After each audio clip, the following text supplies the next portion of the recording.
When we talk about software quality, it's super easy to get lost in all the technical jargon, right? But what if I told you that quality, it's not some line item expense. It's actually one of the most powerful business strategies you can have. Today, we're going to break down the actual dollars and cents business case for building amazing software right from the get-go. All right, so let's jump right in with a question that I'm pretty sure keeps a lot of executives and project managers staring at the ceiling at 3 a.m. It's a story we all know, right? You kick off a project with a perfect plan, a solid budget, a timeline that makes sense, and then somehow it all just goes off the rails. So what's the real culprit? What's that hidden thing that's sinking the ship? Well, here's the thing. The real cost? It's hiding in plain sight.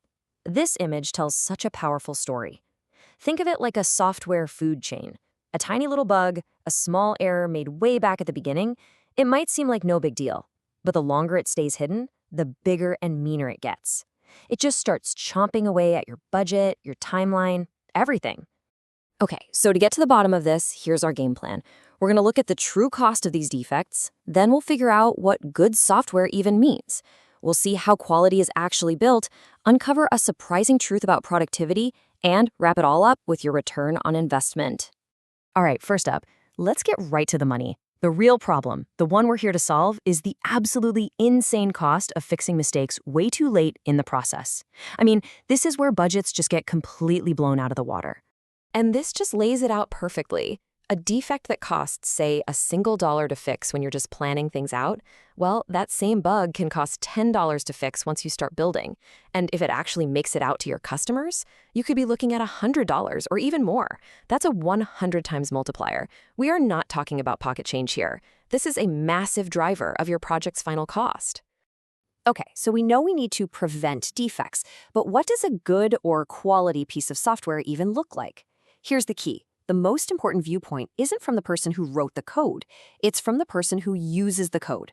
So let's look at this from the outside in, from the user's perspective. So it's really important to understand there are two sides to this coin. On one hand, you have external quality. This is everything your users actually see and feel. Does it work? Is it fast? Is it a pain to use? Then, on the other hand, you've got internal quality. This is the stuff under the hood, clean code, stuff that's easy to work on. Your user never sees this, but trust me, great internal quality is the engine that powers that great external experience. So let's break that down for a user. What do they care about? Well, first and foremost, it's got to be correctness. This is the absolute baseline. It just means the software does what it's supposed to do. You click save, and guess what? It saves. You run a report, the numbers are right. It's the bedrock of your user's trust in your product. Then you've got reliability. You can think of this as just dependability. Is the software there for your user when they need it? Does it work the same way every single time, or is it kind of flaky? Because a system that crashes or gives weird results, even if it works most of the time, just destroys user confidence. It's incredibly frustrating. And last but definitely not least, usability. And this one is so important. You could have a system that is technically perfect and never crashes, but if it's a nightmare to use, if it's confusing and clunky, your users will hate it. They'll see it as a failure. Great software just feels natural. It helps the user, it doesn't get in their way.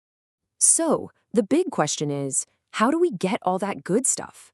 How do we build software that's correct, reliable, and usable? Well, I'll tell you one thing. It doesn't happen by magic. And it definitely doesn't happen by panicking and testing everything at the last minute. It's something you have to build in, step by step, with a proactive approach. Okay, so there are 3 key ideas here. Let's stick with that analogy of building a house. Quality assurance, or QA, that's like having really good blueprints and making sure you're following all the building codes. It's all about preventing problems from happening in the first place. Then you have quality control, or QC. That's like the final inspection before you move in, where you're actively looking for any cracks or leaks. You're trying to find issues. And testing? That's like turning on all the faucets and flipping all the switches to make sure everything actually works. The big takeaway here is the mindset shift, from just finding problems to stopping them before they even start. And that testing process has layers, which is all about managing risk. You start small with unit testing. That's like checking every single brick to make sure it's solid. Then you move to integration testing, which is making sure those bricks fit together perfectly to build a strong wall. And finally, you have system testing, where you're checking the whole house to make sure it can handle a storm. Each step just builds more and more confidence that the final product is solid. Okay, now we're getting to the real core of the business case. And it's a big one.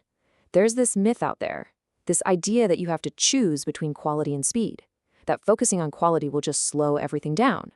Well, I'm here to tell you that the data, the actual facts, show that's completely wrong. The truth is actually the exact opposite.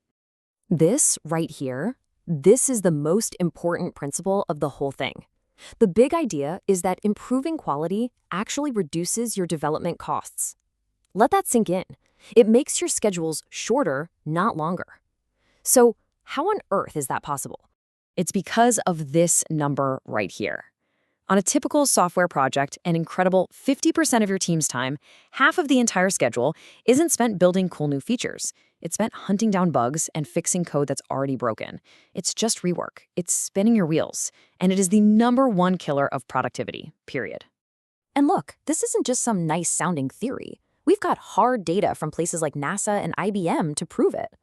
A study from NASA found that when they put more effort into quality assurance, their overall development costs didn't go up. And a study from IBM was even clearer. The projects that had the lowest number of defects were also the projects with the shortest schedules and the highest productivity. It's a direct link. Okay, so let's put it all together. Let's talk about your return on investment. What do you actually get when you start treating quality like an investment instead of just another expense? This is the bottom line. This is what it means for your business. I mean, the payoff is huge and it's crystal clear.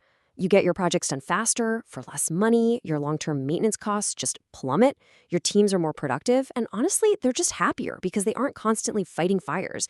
And maybe most importantly of all, your customers are more satisfied and more loyal.